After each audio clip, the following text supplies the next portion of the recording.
बनाए जा रहे हैं, जिनमें से लगभग 8,000 बन भी चुके हैं। ये छोटे किसानों के बड़े संगठन हैं। ये छोटे किसान को उत्पाद के साथ साथ कृषि उद्यमी और निर्यातक बनाने का मिशन है। आज भाजपा सरकार पैक्सको, एफपीओ को, दूसरी सहकारी समितियों को करोड़ों रुपए की मदद दे रही है। हमने गांवों में खेती से जुड़े इंफ्रास्ट्रक्चर के लिए 1 लाख करोड़ रुपए का फंड भी बनाया। इस योजना का लाभ भी किसानों के सहकारी संगठनों को ही हो रहा है।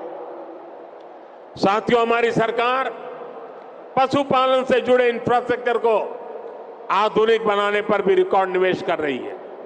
इसके लिए 30,000 करोड़ रुपए का एक स्पेशल फंड बनाया गया।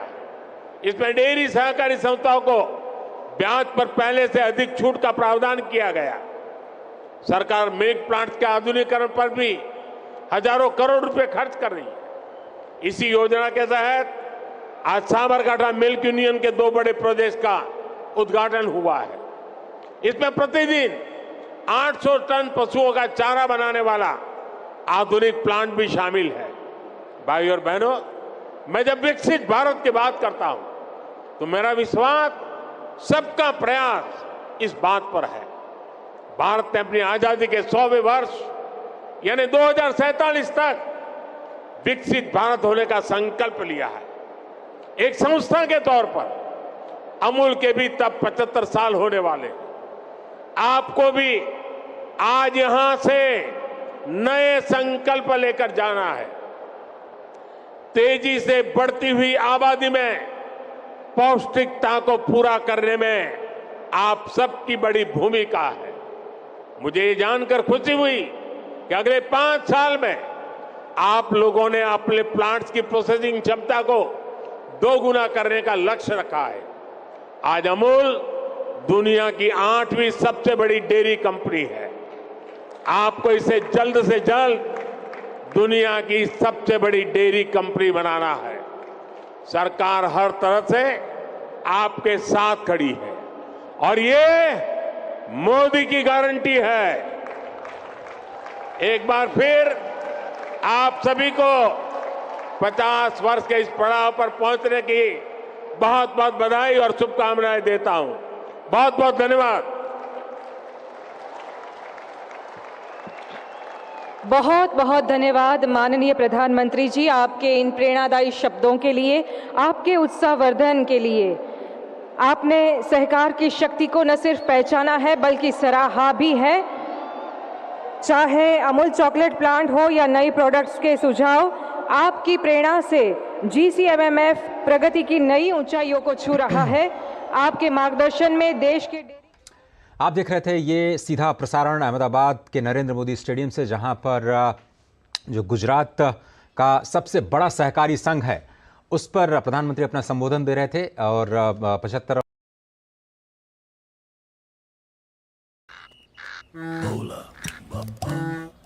हेलो, તમે તો એ છો ને ભાઈ? बताओ ને મારી લોટરી ક્યારે લાગશે?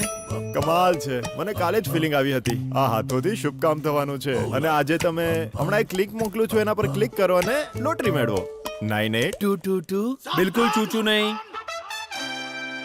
જણાવ્યું હતું ને, આ લોટરીઓના ચક્કરમાં પડશો તો ખિસ્સું ખાલી થઈ જશે। યુપીઆઈ કહે છે કોઈ પણ અજાણી લિંક પર ક્લિક ના કરો, પોતાના પૈસાનું ધ્યાન પોતે જ રાખો અને તમે ચાલતા જ જશો। टैक्सी તમે પણ આ વિડિયો શેર કરો અને તમારી આસપાસના ભોલાને બચાવો। आपके नस में जाति का, धर्म का नशा इतना घुसा दिया गया है कि आपका बच्चा अगर आधा पेट खाकर सो रहा है तो भी आपको दिक्कत नहीं है।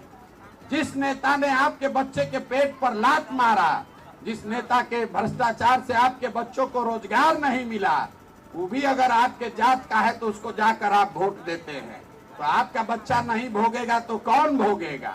अरे आपका हमारा तो आधा से ज्यादा जिंदगी बीत गया। कम से कम अपने बच्चों का चेहरा देखिए, अभी से भी जगिए, संकल्प लीजिए कि नाली गली जाति धर्म मंदिर मस्जिद 5 किलो अनाज पर वोट नहीं देंगे, वोट अपने बच्चों के भविष्य के लिए देंगे, तभी सुधरेगा, न तो सुधरने वाला नहीं है।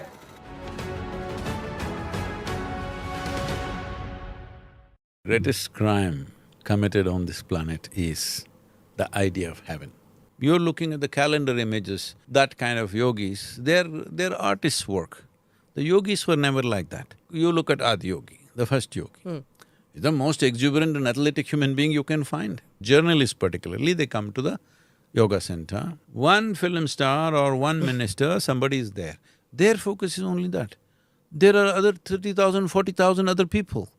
Your cameras never caught them. I've never gone to any politician, any powers that be, including God, asking for something. I've never prayed in my life. Right now, people are talking about mental health pandemic. I know this will get me heavy trolls, but I must say this to them. If you do not understand your physical and mental health is your responsibility. One important thing Indians have been lacking is that we've always been accused of not having strategic thinking. The world is looking at as one of the greatest possibilities on the planet. We are a civilization who strategize 1,000 years later what we will be doing at one time. People call me Sadhguru according to their experience. I'm telling you my problems, I will die as a failure, I know that.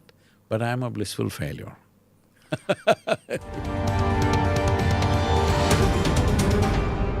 Namaste, Jai Hind. Welcome to another edition of ANI Podcast with Smita Prakash. I have a sore throat and an allergy cough. But I didn't cancel my schedule. I didn't try to reschedule the shoot because of what my guest had said last year to a podcaster.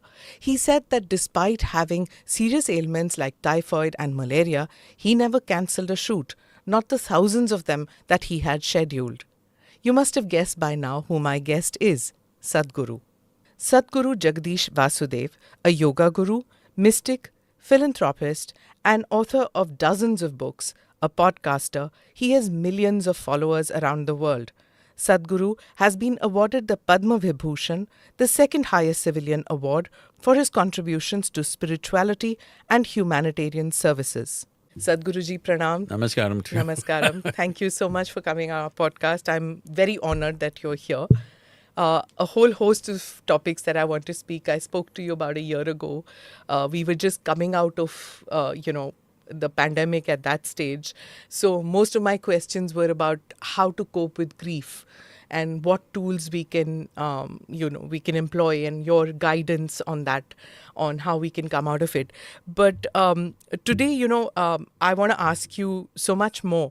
Because I heard this interview that you did with Joe Rogan. And I really, really liked that podcast. Joe is a wonderful guy. He's one of those guys who, whoever comes to him, he lets them speak. He understands he need to ask questions and wait for people to find expression. It's not a shoot and scoot kind of thing, it's very nice that way. But even his questions on mysticism and all that… Unfortunately, I could not address his inquiries about mysticism because that was just pre-Save Soil movement. I went there mainly for that purpose, to create support for that. So I kind of avoided those things because, people make controversies of all these things. Yeah, but still, I think you explained many questions which, people who don't understand much about what is the difference between spirituality, between being religious, between seeking, between knowing. You kind of explained that beautifully in that. So those who haven't seen it, please log on, and it's a very long one. You can get it on Spotify. But of course, today, in that podcast, you spoke about the concept of heaven. In all religions, there is a concept of heaven. In many people feel that this life is a preparation for the next life. But if you say that to the children today, they look and say, what? Nonsense, that's not true. See, the greatest crime committed on this planet is the idea of heaven. Because the moment you tell someone, this is not the place to live well, this is another place where you're going to go and live well, it's a crime against humanity. Really? It is. Because you're making sure people don't live well here, they'll wait to live well elsewhere. I'm asking, do you have any proof that you're not already in heaven and making a mess out of it? Yeah, there isn't. Or hell. That's up to you. So essentially, human experience can be either like heaven or like hell. So people say, they come to the yoga center and say, "Oh, Sadhguru, you've created a heaven." I said, "Don't say that. This is planet Earth and it's the most beautiful place that we know. Don't say that another place is there which is more beautiful than this, which is better than this. This is because you are living badly. You think there's another place where you will go and live well." All the sort of people that they say they went to heaven, I don't want to be in their company. Yeah, true. I know, but you're talking about thousands of years of prophets and gurus and yogis who have been telling us that… No. Don't blame the yogis. Yogis never talked about going to heaven. It is only… the heaven idea is a very Western idea. When I say Western, I'm talking West Asian idea. Oh, okay. Otherwise, there is no heavenly business here. Here, you've always been told your life is your karma and you have to make it happen the way you make it happen, and there is a possibility of life being cyclical, and you can transcend the cycles if you wish, or you can go through the cycles. Nobody said you're going to heaven and permanently be there in one place. I'm saying, suppose I will send you to the most beautiful resort on the planet, but we will picket it in such a way that you can't cross it. You have to live there only forever, not for your lifetime, forever. You think it'll be great? It'll be just like any prison, all right? True. So this is the idea of heaven. It's supposed to be very beautiful, but once you go there, there's no way out. I don't want to go there. Yes. That brings me to one question which I was going to ask later. You're one of those who has broken stereotypes, of a guru, of a yogi, of a mystic person who, extricates himself from the worldly life. You dance, you sing, you play golf, you motorcycle, you travel the world, you wear lovely clothes. That lovely? It is Thank you. very pretty. Thank you. You seem to… I design my own clothes, I want you to know. Okay. It's from natural fiber, I can see. Yes, that's a part of my mission. Save the Weave is one of the projects that we are doing. Okay. To bring back natural fiber, because one of the worst kind of pollutions that is happening is because of the clothing. Like they say, an average American has about 28 grams of polyurethane in their body. And this is one of the biggest causes for cancer and things like that. And fashion industry is the third largest polluter on the planet. So these things are happening and nobody looks at it because everybody is focused on something that's visible. It is the smoke that comes out of the automobile that everybody is interested in. Everybody is interested in that lowly plastic bag which is floating around. I'm not saying they should not be fixed, but especially in Western countries, and it's become true in our country also now, nearly 90% of the clothes that children wear are polyurethane. 92% of the world's fiber is polyurethane already. Non-biodegradable. Yes. And when children wear this, especially when children wear this, before 15 years of age, if they wear this polyurethane clothing, any kind of synthetic clothing, they get poisoned. So you are wondering why somebody is autistic, why this and that. If I say this, oh, where is the research, where is the fact? I'm saying, see, you will find facts after there are massive numbers of people, right? The fact is, we know what it does. We know it enters your bloodstream. We know it's entered the soil. We know it's entered the water. We know it's entered our food cycle. We know it's in the air. So, one of the important things, I've been pushing this with the governments, to at least school children, make it that they're wearing either cotton Natural or fibers. linen or anything, okay, which is natural. It'll make a huge difference. At least the government schools make it, but it's still not happened. Everybody's using terracotta, terraline and whatever. It's not so much because it is cotton and 5–10% this thing. It's okay, I would say, because it demands less maintenance. But a time has come when the richest people in the world are wearing crumply clothes once again. In California, I'm in somebody's house who's really up there in the movie thing and all that. So when I go, our volunteers ask, is there an iron box? So what? This is not a kind of house where we'll have an iron box.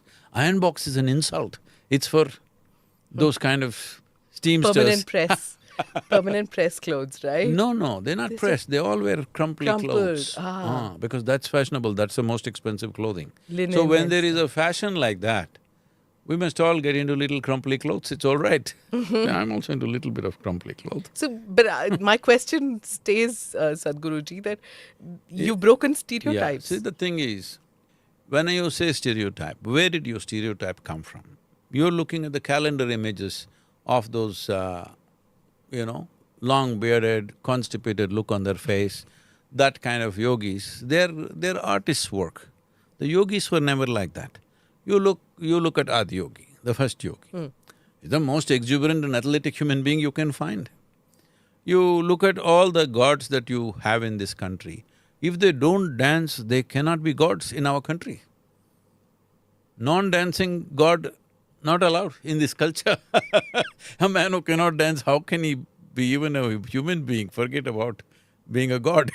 Dancing with ecstasy because of spiritual Yes, union it is with… not some trained dancing. See, dance is like laughter. When you're bubbling with joy, you laugh, all right? It's not like you're trained to laugh. Naturally, it comes to you. It's not that somebody has to tell you a joke. Life is funny. If you look at it carefully, it's very, very funny. If you look at it in the surface, it's dead serious. But if you look at it carefully enough, it's quite funny how people come, do all this, and tomorrow morning they disappear and everything is fine, all right? It's quite funny.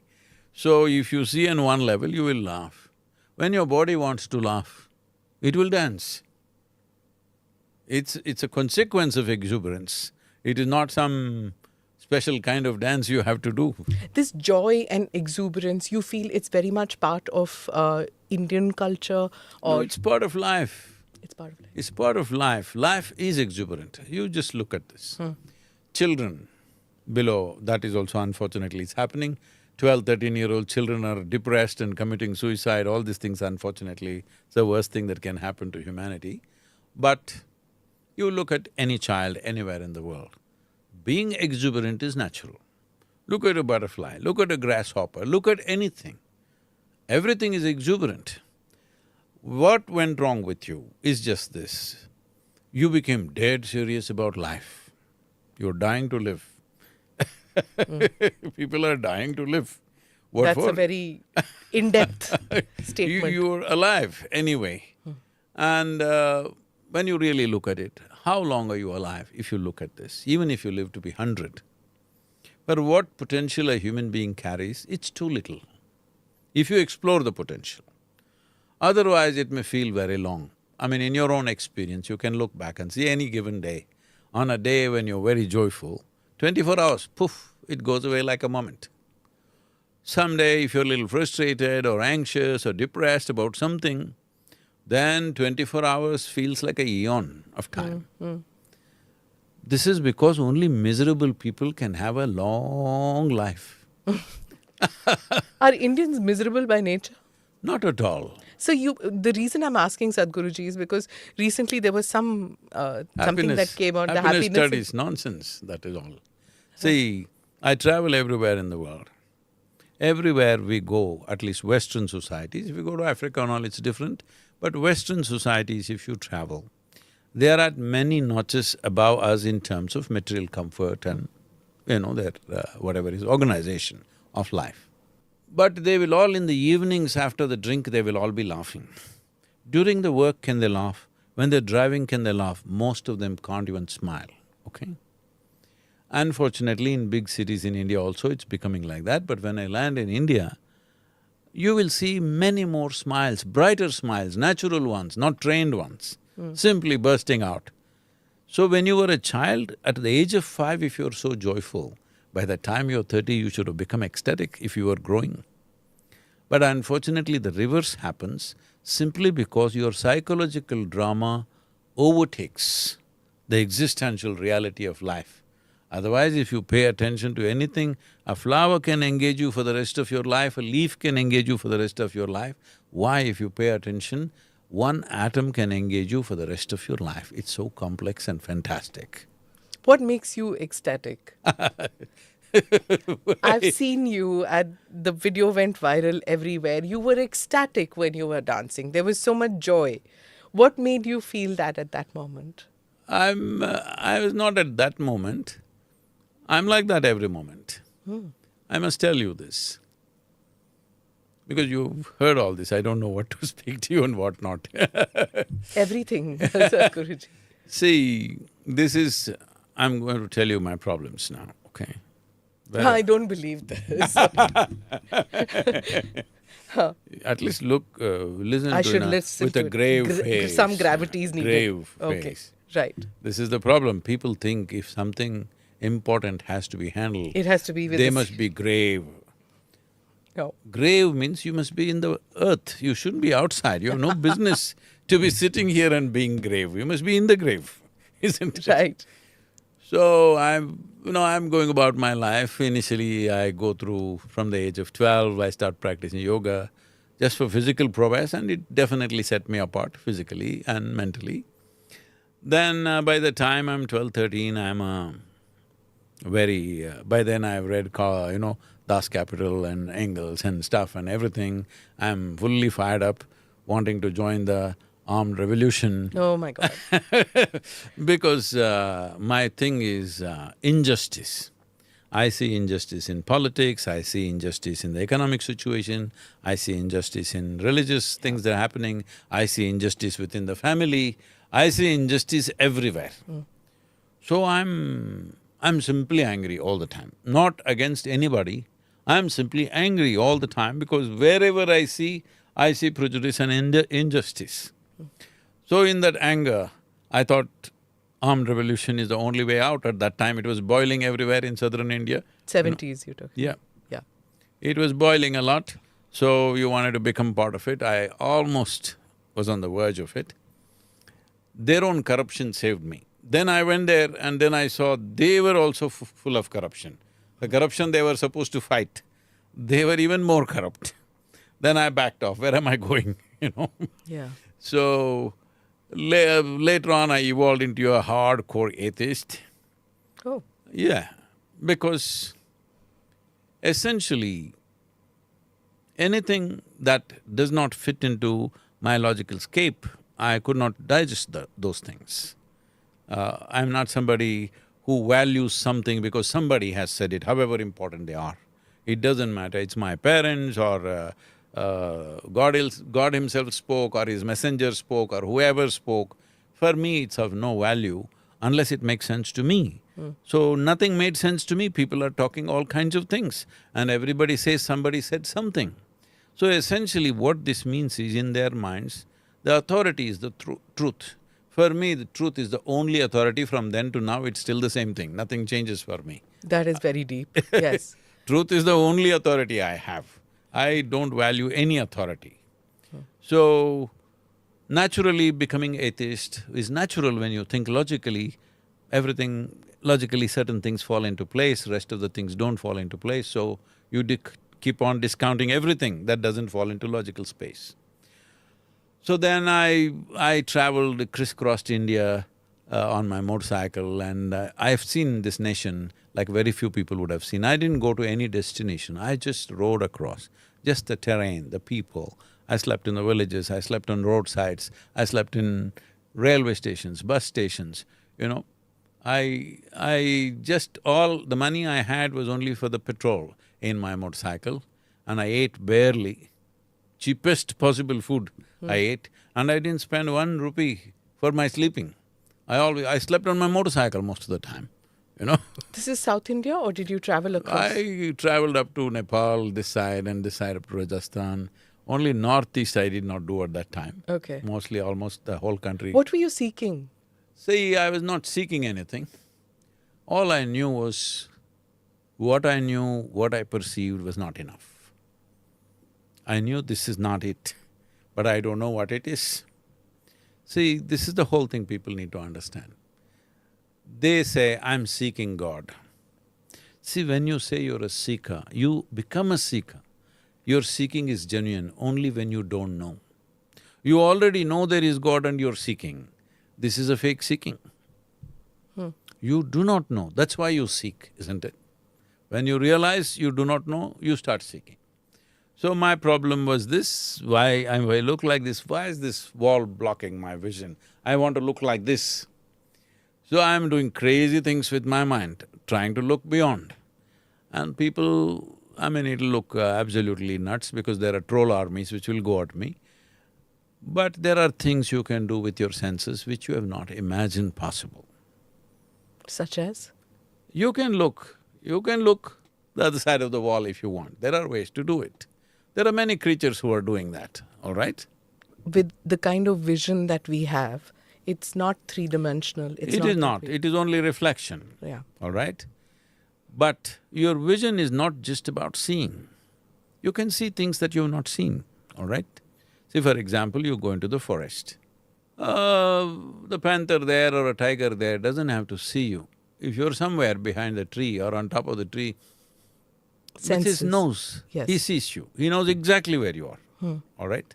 He need not physically see you, but he knows exactly where you are. Most of the time, they're surviving and finding their food only by sense of smell. So I kind of spend time in the jungles, looking as… If I just walk into your room, if there are, let's say, 5 people, with eyes closed if I walk in, I'll tell you there are 5 people and what kind of people. This is not magic, this is just keenness of attention. So in all these years of non-stop riding, driving, crazy things, I've never hit anything. People, like I was riding for Kaveri, calling all these Kannada film stars, they were riding. So, Guru, the way you're riding, what are you thinking about? You just keep going. What is it? I said, why am I thinking anything? I don't think anything, I'm just riding. But if there is one rule that you follow when you're riding, what is it? The only rule that I followed is never collide with anything, and still now I have not. Okay, knock on wood, that's good. Okay, you still ride? Yes, Okay. I ride But long distances. you're saying that you were not seeking anything, but were you… No, I'm not saying I'm not seeking anything. I'm seeking, but I'm saying if you already know what you're seeking… Did you know? No, if you already know, you're not a seeker, I'm saying. So what were you honing? What skills were you honing, or what were you… What was See, happening then? I felt kind of caged inside the body. I thought this is too limited. There must be something beyond. I don't know what that is. I did not grow up in any spiritual or any kind of culture, tradition. It's a very agnostic family. There's no enforcement of religion or anything with us. So, only thing is they want us to educate, which I refuse to do. So… But you did go to school and college and everything, and you did get I went education. in the direction of the school and Okay. college. Not inside. Okay. Didn't interest you. No, I spent time in the libraries, but I never really sat in classrooms much, both in school and college. Very rarely I went there. So, the important thing is, human beings have assumed too many things. You can call it society, you can call it religion, you can call it education. It's all full of assumptions. So essentially, even in school, when you went through school, they rewarded your memory. They never rewarded your attention, isn't it? This is a basic mistake we have done with humanity. We are not rewarding the attention. It's the human attention which opens up doors. Human memory, you call that knowledge, but today artificial intelligence is coming, computers are coming, what the hell will you do with your memory? Right now they're all feeling insecure, what about our jobs? I've been saying this for years. Anything that you can grasp as data, analyze and express, a machine can do better than you. I've been saying this for over 25 years. But now it's becoming a reality, all the academics, others wondering, what will happen to us? You will have no job and it's fantastic. The teachers have no job, it's really fantastic, isn't it? Why would you say that? Why not? I'm saying, see, Well, this happened in 70s. I remember this so well. In Mazagon docks, they installed the first gantry. At that time, 125,000-ton ship was the largest ship. They would take 24 to 28 days to unload one ship, the coolies going up and bringing things. When they put the first gantry, they said, what are we supposed to do? Our muscles, what are we supposed to do with this? And they went on strike. They closed down the docks for many weeks or so. At that time only wondered, what are these guys doing? So, now there are gantries in every port. 250,000 ton Are being ships lifted, yeah. are emptied within 24 hours. Correct, All yes. right? So, what are all those coolies doing? They're obviously doing something else. So, these intellectual coolies also will find something to do. Sadhguruji, you know, in that Joe Rogan show, you spoke about some mystical happenings which happened when you went to Kailash Mansarovar. What is it that you saw there at that 2:30 a.m. that you saw, which you thought that there was something that happened? Could you tell us what happened at Kailash Mansarovar? See, there is a phenomena that maybe a lot of people are unaware of this. When lightning happens, it's possible 20% of the lightning will be going from earth to sky. Most of the lightning is coming from there. Up to down, yeah. About 20% could be happening from earth to cloud. That's not what it is, it's not lightning. What's happening there, all I have to admit is, I don't know, really. It's just that you see certain things. This is the most incredible thing about creation. Even if you are here for 1,000,000 years, still the damn thing will surprise you and freak you. Because people have been telling me about this Kailash and this and that. I'm not a pilgrim kind of person. For me, if I close my eyes, I'm done. That's my pilgrimage. But everybody's saying, I thought one-time trip we will make to Kailash. Oh my God, what it is, unbelievable. Really? Oh yeah, it's the most incredible thing on the planet. So it is essentially… this is a tradition where when people realized something, very difficult to find somebody who will be able to receive that. So how to store it? The need to store it. If you articulate it in words, it'll be all misunderstood. People will make fantastic stories about it and lose the whole thing. So, one way of storing it is they will find a space which is hard to approach but not impossible to approach. When I say this, they would store it in a place like Kailash but not on Mount Everest. That is nearly impossible to get there. But not a place where there's too much of human traffic. A place where it's secluded, where those who really want to go can go. Common people who are now curiosity seekers cannot easily go. Today, of course, we are flying in there and everybody is driving in four-wheel drives and getting there, that's a different matter. But in those days, if you want to go to Kailash, it's a arduous journey, it's not a simple thing. And there's the China factor. No, there was no China factor at that time because people… there is history of over 12,000 years. Tamil devotees have been going to Kailash from southern India for 12,000 years. Imagine a Tamil man, all right? In that cold weather. No down jackets, no thermal this and that, nothing. Maybe at the most he picked up one woolen rug somewhere. And rain and cold and snow and works, walking 4,000 kilometers and going and coming back. Something should fire them, isn't it? Yeah. This is not for livelihood. There's no gold out there to go in search of that. Is it just abode of Shiva, that's why people went? See, when we call it an abode of Shiva, see, why is somebody valuable to us? After over 15,000 years, why is one man valuable to us? Because of what they offered to us, isn't it? So many people would have lived in this 15,000 years, we don't care whether they existed or not. We don't know where they were, what they did. But why do you remember one person? Because of the knowledge base. This knowledge base was offered in many ways. Why we built this Adiyogi 112 feet is because of this, because he offered 112 methods as to how a human being can attain to their ultimate nature. When I say ultimate nature, let's put it in modern language. See, today you are who you are. 30 years ago, did you have the same skills that you have today? No. No, isn't it? So, 40 years later, did you have the same skills that you had at 30? No. No. So, there is something that you evolve. I'm not just talking about profession. I'm saying as a human being, you can hone yourself slowly if you work on it. Some people never do anything, they think once they finish their high school, they're done. Yeah. But others haunt themselves either with work or with study or with sadhana. One way or the other, people are… some kind of sadhana they're doing, isn't it? You may be doing journalistic sadhana, somebody may be doing political sadhana, somebody may be doing spiritual sadhana. Some sadhana they're doing to constantly evolve themselves to the next way of being. So what would be the ultimate of what you're doing?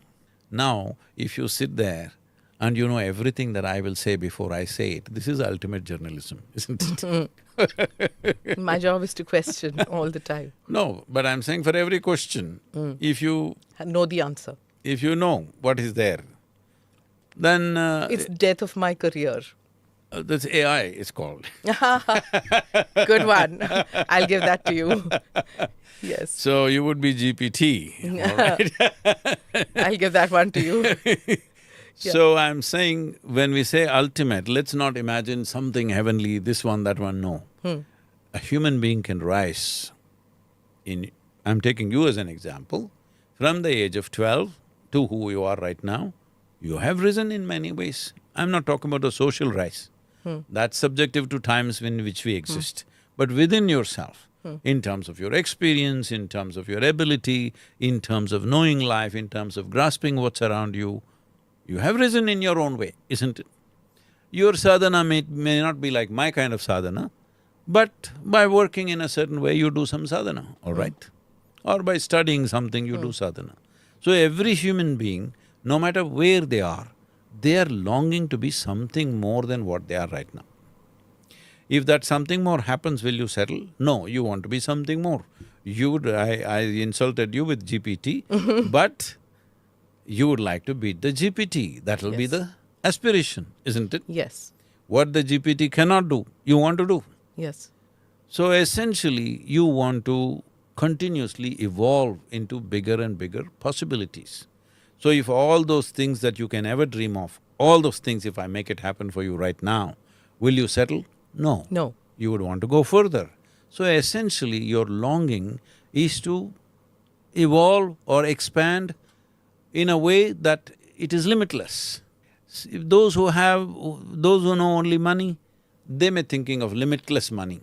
There's no such thing, but they will try.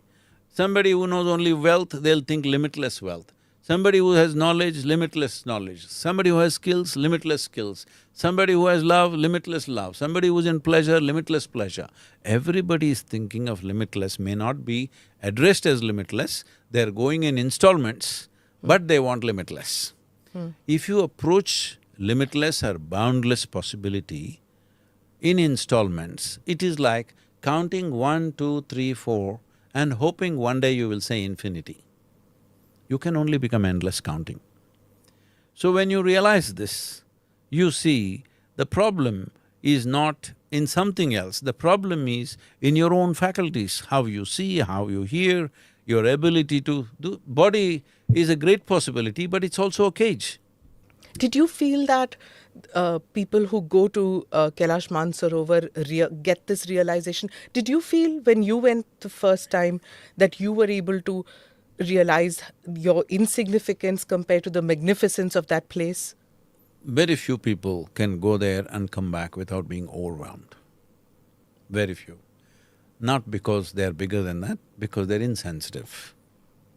Otherwise, if you go with a little preparation, how to go there, if somebody is there to tell you how you should approach this, no one will come without being overwhelmed by it. The sheer presence of it is such. As I said, I've grown up as a super skeptic. I'm skeptical about everything. I don't trust anything around me except what I see and what I perceive. But if you go by your limitations of perception, I was just talking about the wall, it's a limitation. This is only 8 feet away from me, but I can't see beyond that. Why can't I see beyond that? Is there no way to see beyond that? This is because our vision is right now like this, that only if something stops light, you can see it. See, right now you can see my hand. But this hand is not so vital for you right now. But the air that you breathe is very vital for you, without it you cannot exist. But can you see it? Fortunately, even in Delhi you can't see it these days. Yes. Thank God for that. Yes. So you cannot see the air, but it's the most vital thing. You cannot see many things which are the most fundamental aspects of your life. So essentially, spiritual process means making an attempt to see that which does not stop light. That's why it's called enlightenment. So for young people who seek that enlightenment and get to know themselves. You're saying I'm old? Not at all. You are experienced in so many different ways. You give the tools and you teach the tools. But suppose a person cannot get away from their regular life and from their day-to-day life. What would you say that? We can teach them where they are. That's why the miracle of online is there. So, see, we are delivering the inner engineering program, the preparatory part, 7 sessions online for quite some time, already 12, 13 years. But we were always hesitant to do any initiation online because the problem is not doing it online, the problem is the recipient. How will they be? Will they be focused? Will they be there completely, or will they misuse it? Will they harm themselves? This is the issue. How can they harm themselves with it? See, anything powerful, if you don't handle it right, it can harm you. If there is something has the power to transform your life, you must understand if you don't handle it responsibly, it can also hurt your life. Electricity is fantastic, it's making our lives. You love it and you put your little finger in that hole, you know it does something else to us. So anything that is powerful enough to transform your life always has the flip side to it if you don't handle it right. This is why the commitment, we go on pushing for that. But now we found a way that we can proctor thousands of people. At a time, 6,000 is the limit we have right now because of some technological reasons, but we are seeing how to make it 25,000. We proctor every one of them in their homes. 25,000 at a time? We could do that. So, right now we're doing 6,000 at a time. So, volunteers, hundreds of volunteers are sitting the full day and proctoring those people. They have images of all those people on their screens and proctoring them, helping them through, making sure they're focused, making sure they don't do anything wrong. Because how do you have so many volunteers, Sadhguruji? Because there are skeptics who will say that you hypnotize or there's some magical element to you. What is it? You don't, as you said, you don't take out gold chains, no vibhuti coming out, nothing of that sort is happening. So how do you get people to do this? See, you need to do a miracle only if you don't realize that life is such a miracle. Right now you're sitting here. You think this is your AI studio, this and that, whatever images you have of it. But you are sitting on a tiny little mud ball called planet Earth, in the middle of nowhere. Neither the religious people nor the men of science know where the cosmos begins and where it ends. In the middle of nothing, spinning and, hurtling through the space, this damn little mud ball, in this you're sitting and so confidently handling everything. I'm not, I'm asking you. No, I'm not. I'm saying you're doing you things and I'm doing things, everybody's doing things, right? I'm saying nobody has a clue where the hell are we going right now? Which part of the galaxy are we in? Where is this planetary system going? Is it going to collapse next moment or will it collapse after 1 billion years? You don't know, right? You have no clue. But still everything is going fine because we limit our perception and make ourselves a little secure. That security is meaningless to me. I'm always opening up the thing, I'm always, almost on a daily basis reminding them, hey, you will die one day, what is it? You're not negotiating death, you're only negotiating the time to die, isn't it? Hello? That fear of death is something which can be weakness and it can be a strength too, right? No. Why is fear a strength? Fear is never a strength. It can motivate you towards positive action. No. I'm fearful of dying tomorrow, so I will work today much more to make my day. Why should you work like that? See, this is like in the villages. If they want to make a donkey run or something, these are cruel things which would have been done by village boys. They will, in the Deepavali time and all, they will tie some crackers to the tail of the donkey and the donkey runs faster than a racehorse out of fear. Is that the way to go in your life? So fear of death makes me do right things. Why?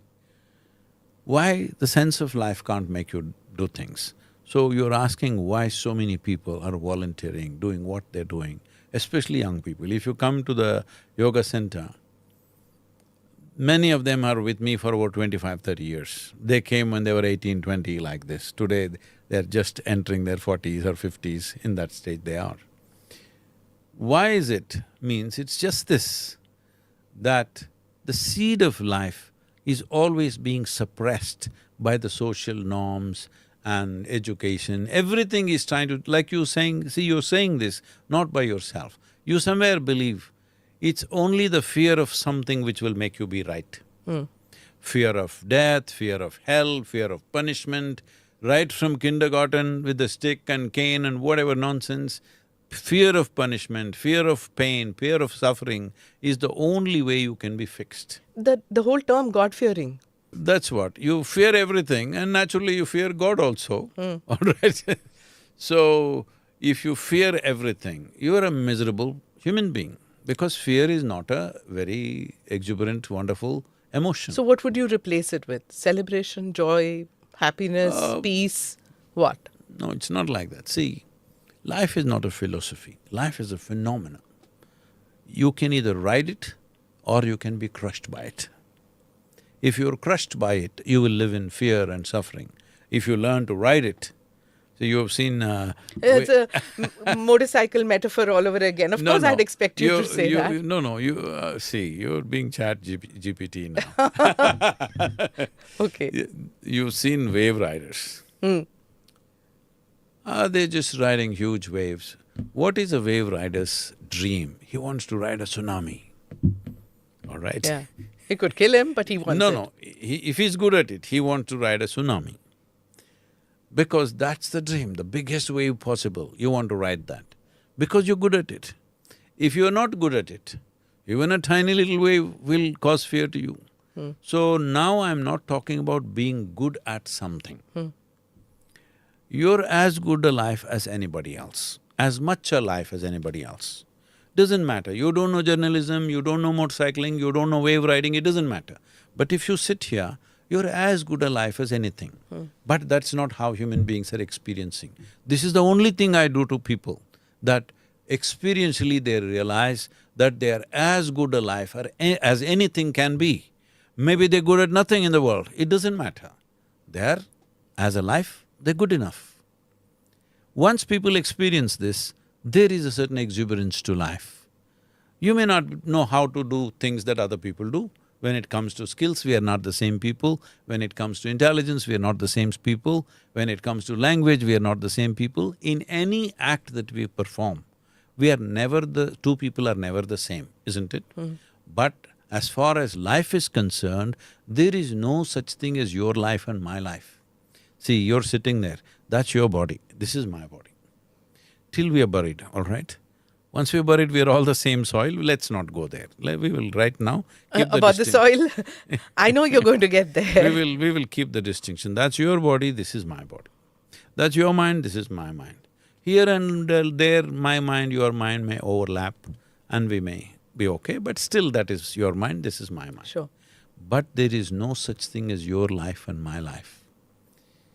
It's just like if you and me sit here and blow soap bubbles, that's my bubble, this is your bubble. If it goes poop, then you don't say, this is my air, this is your air. This is the nature of life. Once people experience this, there is a certain beauty to your existence because you're not separate from anything. It's not like philosophy, it is not something that you teach them. Not a toolkit, you give them tools to experience that. Once they experience that, they want that because that's the only thing we have. Tell me what else you have other than your life. Rest is all imagination. Only thing that you have is life, isn't it? When did you get this realization? Like, most people would think that, oh, you… That's what I was about to tell you my problems, but you said no. No, please do. I need to know. This… after all these things, then I rode across and they stopped me at Nepal border when I went on my motorcycle. I was just… Did you look like this with the beard and… No. No. Maybe on riding I won't have shaved for 5 days, 10 days, but that's about You it. were not Sadhguru at this stage? No. No. Okay. Even now, within myself, I am just me. Okay. People call me Sadhguru according to their experience. So who stopped you at the border? The authorities, they stopped me and they asked for a passport. I was nearly 20. I did not know what is a passport. Today children will laugh at me. I really did not know what's a passport, because I've been riding since I'm 12. The moment I became 18, I got my driving license, I thought this is it. I'm going everywhere in the world. I want to just ride away. So they stopped me and they said, passport. I said, what is that? I didn't know. Then I came home and looked up what is a passport, and first thing is I got my passport because I want to ride away. Then I realized I need money. Then I started some businesses.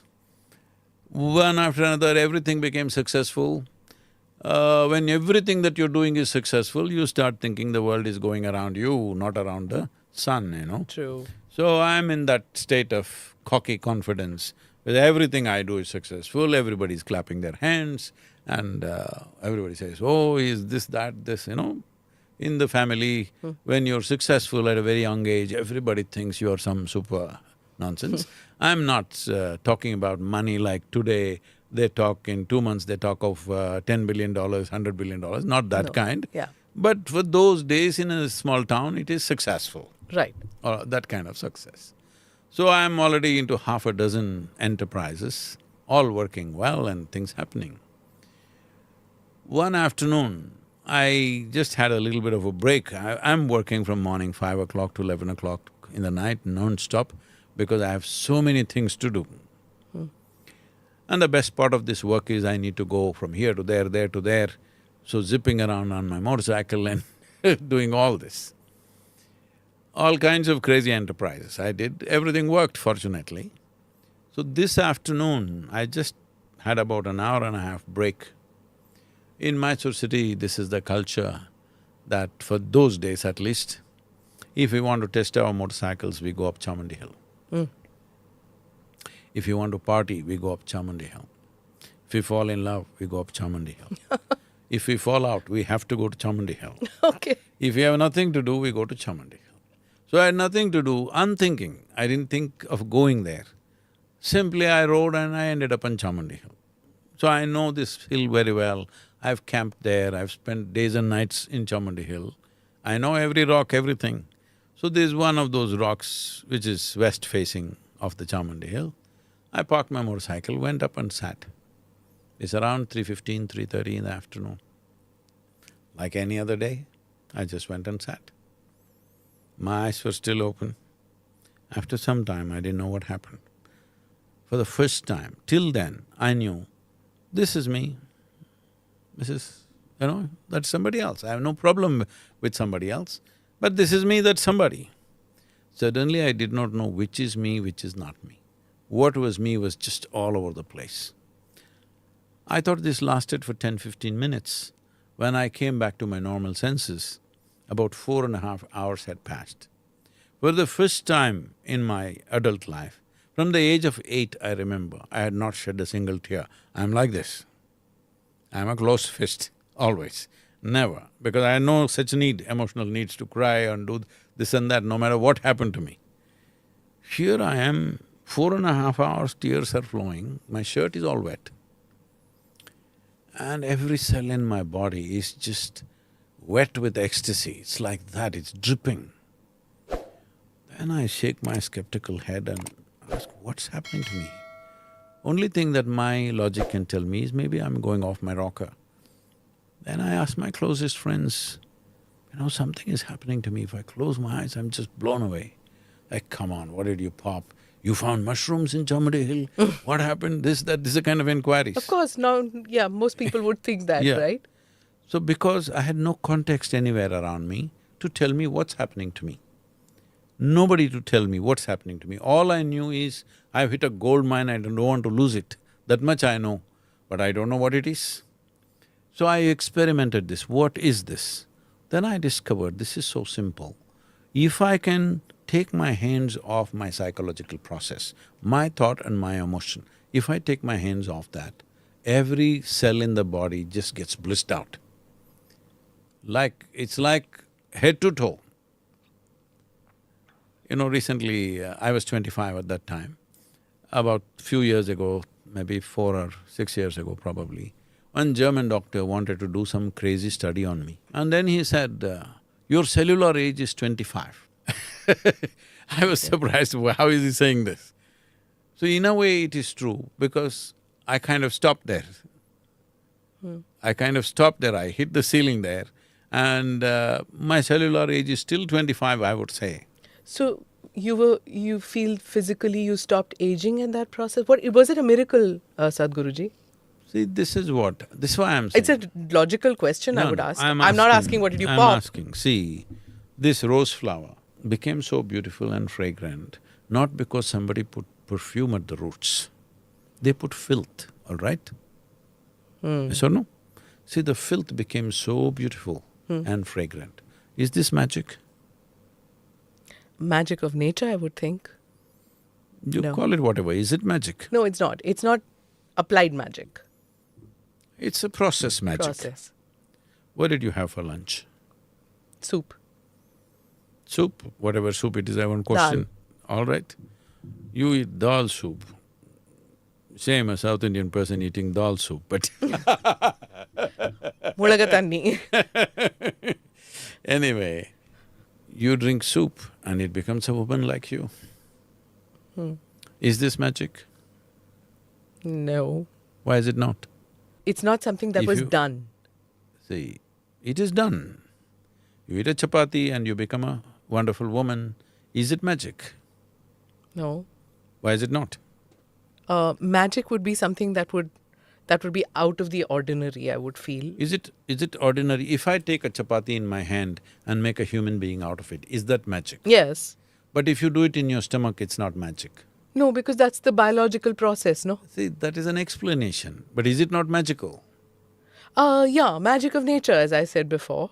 That's how… You're dismissive when you say magic of nature. You don't have to eat human flesh to become a human being.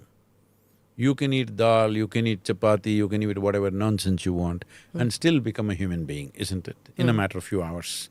Is that not magical? Tell me one thing that's not magical in the existence. Yeah, I get that, but many people go to yogis and godmen I'll come. waiting for that magic. Yes, I'll come to that. That is because they have not seen the magic of life.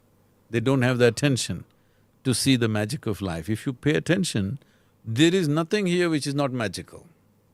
So anyway, let me tell you about that day.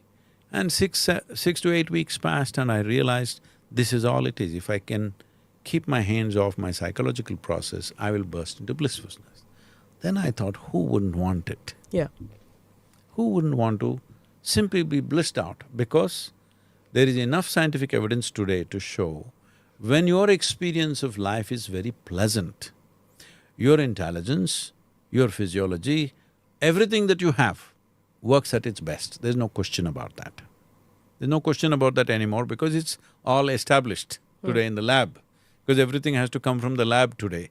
It's come from the lab, well established. We ourselves have a research center in the Harvard Medical School, in the Beth Israel Hospital, where it is a Sadhguru Center for Conscious Planet, whatever we're doing that. Top scientists are working and they're all saying the same things we've always been saying from our experience. Now they're speaking a little different language, complicated language about simple things. So once I realized this, I sat down, I was 25, and I sat down and planned. At that time, the world's population was 5.6 billion people. I said, in 2.5 years, I sat down and made a detailed plan. In 2.5 years, I will make the whole world blissful. Here I am, 40 years, this year is 40 years, okay? 1982, this is 2023, all right? 40 years it is. Well, people say we've touched over 2 billion people, whatever, but that's not my idea of humanity. So I'm telling you my problems, I will die as a failure, I know that, but I'm a blissful failure. You're a blissful failure. I wonder what that makes the rest of us, if that's what you're saying. Sadhguruji, I will come back to that question which I asked you, that, most people think, like, in fact, Yogi Adityanath is also criticized for this reason, that aap yogi hain, aap Himalaya mein jaake rahiye. Why are you getting involved with politics and all? You should be disconnected from... Highest things about yoga was, in a way, in recent times. When I say recent time, in India, recent means 5,000–6,000 years. In recent times was by Krishna. He's the ultimate politician and kingmaker, all right? So this idea, a yogi means must sit in a cave and if he comes out, his yoga will fall off.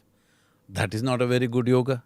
People ask me, oh, why are you dressed like this? Why do you drive this? Why do you fly a helicopter? Why do you do this? Why do you do that? Arey, I can do anything. My spirituality is not so fragile that I have to protect myself in a cave. I can be anywhere. I can live in a marketplace and still remain the same. Doesn't matter what kind of company I am in. I'm part of the New York Fashion Week. Yes. Yes. I know. So, that's what I was asking. I'm saying the texture of my clothing will not take away my spirituality. I am not that fragile. You were at the Nita Ambani The cultural center. Yes. There too, we saw you walk the red carpet. I think Sadhguruji, and in fashion... they put a carpet was red, what can I do? Okay. If it blue also I would walk, if it But black also I would walk. golfing and, so naturally some Today people... I inaugurated the G20 golf tournament. Yeah. Let me tell you this. Sports is important for you, right? See, if you don't know how to play, play means this. Play cannot see, you can worship without involvement. You can get married without involvement. You can bear children without involvement. But you can't hit a ball without involvement. A ball won't listen to your nonsense. Whatever you fool yourself with, game is such that you cannot play without absolute involvement. I think I'm paraphrasing, I may not be getting the right words. I think it's Swami Vivekananda who said this, that you're closer to the divine in kicking a ball than in your prayer. Something like this. To that extent, to that meaning, he said something in those terms. Because it's true. You can learn the mantra and go on saying it, thinking about 100 other things. But you can't… if you think about 100 other things, the ball won't go where you want it to go. That's a good thing about a ball, Yeah. Where you hit in the concentration. Yes, without involvement, it'll not happen. This is the fundamental. Without involvement, you will go without knowing nothing about life. Sadhguruji, when you went to these places like the fashion place and you went to the Ambani Center, you play golf with people, some people think that, that you're close to very powerful people. That very successful, rich people are around you, and that's how you become a magnet for successful people. Is that true? See, why would I come to Delhi and go to the slums in Delhi? 70% of our work is in rural India. Rural India is a slum, I want you to know. 70% of the work is in rural India. People who come to me, over 70 to 80% are all rural people. When I come to Delhi, of course I want to meet people who matter, who are either in positions of responsibility or something, otherwise how do you do work? So their problem is, their attention is only on them. See, I'm not trying to be commenting on any particular profession, but journalists particularly, they come to the yoga center. One film star or one minister, somebody is there. Their focus is only that. There are other 30,000, 40,000 other people. Your cameras never caught them. You never paid attention. The problem is with you, but you think I have a problem. I have no problem with a celebrity. I work in the prisons, I work with rural people, I work with tribal women, I work with anybody because my work is with human beings. What the hell they think of themselves is not my business. My business is human beings, whoever they are. Whom do you connect with easier?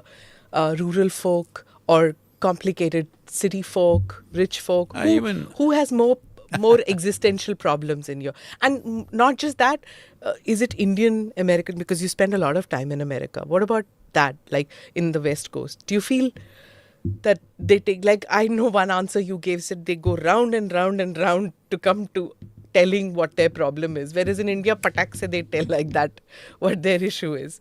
So whom do you connect with more? I even connect with the grasshopper as I connect with the most loud one in my life. It's not any different for me, because see, this is the whole thing. We are misunderstanding the involvement of life to relationships. See, now if I spend 10 days in your home and talk to you, we may develop a relationship bond. Right. But when you sit here in front of me, not because of who you are, because you're sitting in front of me, if you ask me who is the most important person in your life, I'll say it's you. Yeah. This is not because of anything, because this is how my attention is, this is how my involvement is. This moment, whatever is there, whether it's a flower or a grasshopper or a human being, my involvement is absolute. About the question is, this question of, if you're a yogi, you must be in a certain way. Why are you doing all these things? Let me tell you, because Buddha Purnami is coming, let me honor him for this. When Gautama was traveling, during the monsoon times, they would stay. Along with him, there are hundreds of monks. Everybody needs to be accommodated somewhere, everybody goes and stays in different homes. Even now, we do like this, our full-time volunteers are all supported by part-time volunteers. 8, 10 volunteers take care of full-time volunteer, their clothing, their travel, their food, everything is taken care of, that's how we do work. So they were also doing that a few thousand years ago, but they were doing the same thing, how else to do work? So monsoon time, they can't be traveling because they're traveling by foot, they stayed in one town. So one lady came to Gautama, she's a local courtesan, or to put it simply, she's a prostitute. And she comes and says, I heard that your monks are looking for residences, why don't you send some monks to me? And everybody had gone, 1 or 2 were left, Ananda Tirtha was left, and she looked at, why doesn't he come? He's a tall, handsome monk. She said, why doesn't he come and stay with me? Gautama said, by all means, Ananda can stay with you. So he told Ananda, please go stay with the lady. So he went to the prostitute's house. Oh, the whole town went agog. Oh my God, he sent a monk to a prostitute's house, what's happened? So when he went there, the lady brought nice silk clothing and said, suppose you're wearing very rough clothing, let me wash it, you wear this. So he wore silk robes and he sat there. She played music, she danced for him. He paid absolute attention and watched her. People said, see, she's singing music, then what'll happen next, what'll happen, then imagine everything. Then after the monsoon was over, after a few weeks, the Ananda Tirtha came back to Gautama along with a nun. She turned into a nun. So when people were questioning him, he said this. He said, see, I'm walking this path because I see this as the most powerful way to live. But you're telling me her ways are more powerful than mine. If it is so, I will also join her. I'm like that. If I find something more powerful than the way I'm existing right now, I will join that. What is your existence right now? You lead very busy lives, you're constantly traveling, and you want to touch people's lives and bring that blissfulness that you experienced into as many lives as possible. Just trying to rub off my experience on people, that's all. But what is that secret sauce that attracts millions to Isha Foundation? What is that you feel in you? See… No, I'm sure you must be thinking, what do I do? What is it that I do which the other people don't do? Don't you think that? I do life, they do mental circus. I do life. I've got my headline. I just do life, nothing else. So you don't think that there's anything which is mystical and magical that you do? I mean, of course, you have an issue with the whole term magical. No, I have no issue with that. I'm only saying, see, one thing… see, magic means what? Now, if I put my hand into my pocket and pull out a pigeon, this is magic, Yeah, isn't that's it? what people would think mostly, yes. right? But if I I was pull out a coming back to pigeon… that vibhuti and Yes. chains. If I pull out a pigeon and give it to you, You have a bird and I have a shitty pocket. That's that's all it is. What do you do with that magic? Now I can show you a different magic. If you come to the yoga center, I'll show you people who've been there for many years. In the last 10 years, they've not had a moment of angst, moment of anger, moment of frustration, moment of anything. They're simply there, not simply sitting somewhere in a cave, actively working with all sorts of people and still don't experience that. This is the magic that the world needs, and that's the magic I'm trying to weave.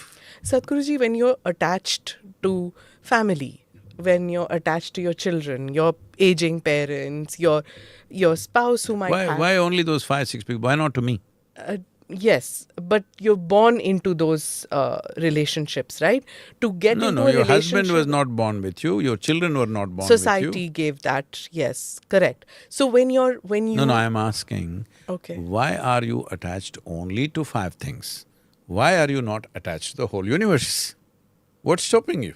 But that would mean disconnecting with those, right? No, why? Why? It's not so. See, right now, as I said earlier, now I'm looking at you, you are the most important life in my life.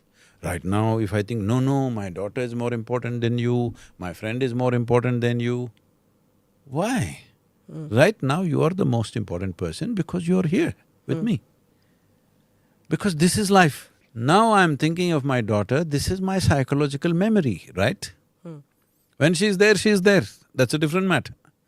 So you are giving more significance to your memory than your experience. Lots of people say that 1 meal a day, everybody wants to know from you, of course, that how you're so fit, and is it 1 meal a day, which everybody… the mythology around you, the myths around you is that 1 meal a day, he eats only nuts, he's very careful, diets Not a at lot. all. I eat whatever I feel like eating. I'm not careful about diet. I'm not careful about anything. I'm somebody who lives like I could die today, always. So, I'm not by rule one meal a day, but generally I find for the type of work that I do, it's a busy day at the yoga center means I don't feel like eating in the morning, so I eat somewhere between 4 to 6 in the evening. I eat a full… When I sit down at the table, I don't like to measure and eat. I eat what I like to eat. Proper South Indian meal, properly I eat. So once I eat… Which is rice and sambar and… Mostly 5 days, 6 days in a week, at least 5 days in a week, we eat millets. 2 days we may eat rice or chapati or something, but… And vegetables?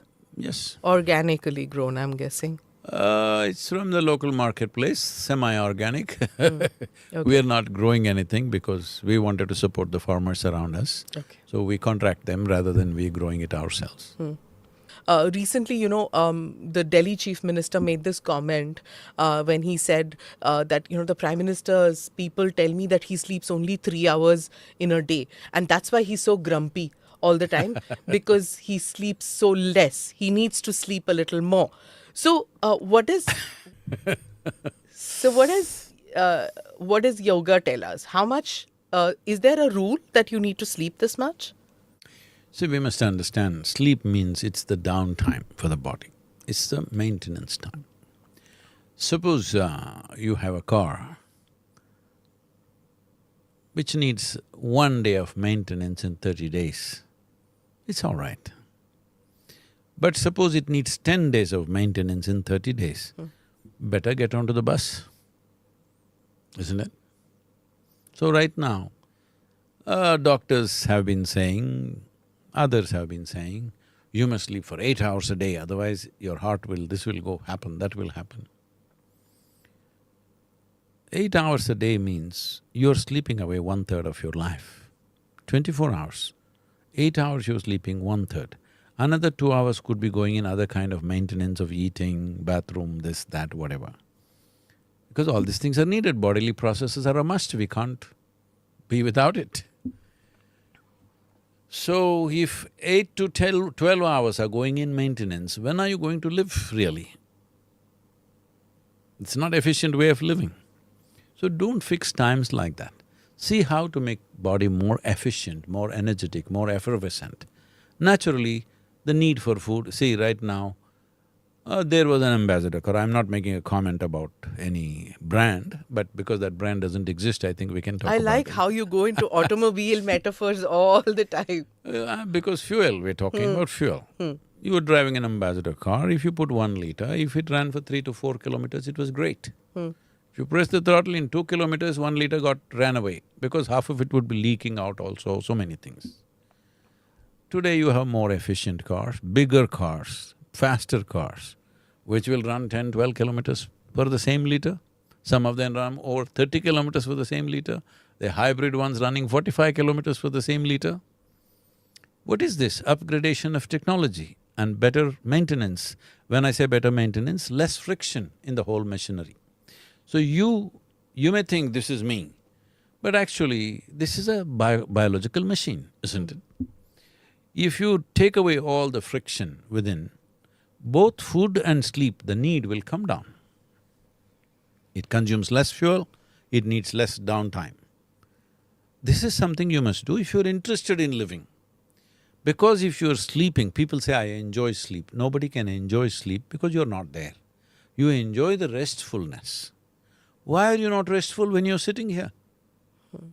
You're simply revving at a high RPM for no reason, and then you want to lie down and sleep because the body is tired. Yeah. So it is not something that you prescribe. You work towards making the body very effervescent and alive. What kind of fuel would do that? How much fuel would do that? Then naturally sleep arranges itself. I never fix how much I must sleep. I've never woken up to an alarm. My girl just laughs at me, you don't know how to set an alarm on the phone? I said, I don't need it. Do you have a phone? Yes, I have a phone. What do you do mostly with the phone? Make calls It's or… my office. It's your office. I don't go to any office. I handle everything on the phone today. You're such a social media sensation on YouTube, on Facebook, on Instagram. Do you check what do people see? What do people ask? What do people comment about you? I may not be able to see comments much. Here and there maybe, just to have a feel of it. Like, but every why video… do they like my sambar? That's what I said, there is a certain fascination about food, probably because good home food is disappearing so fast. Yeah.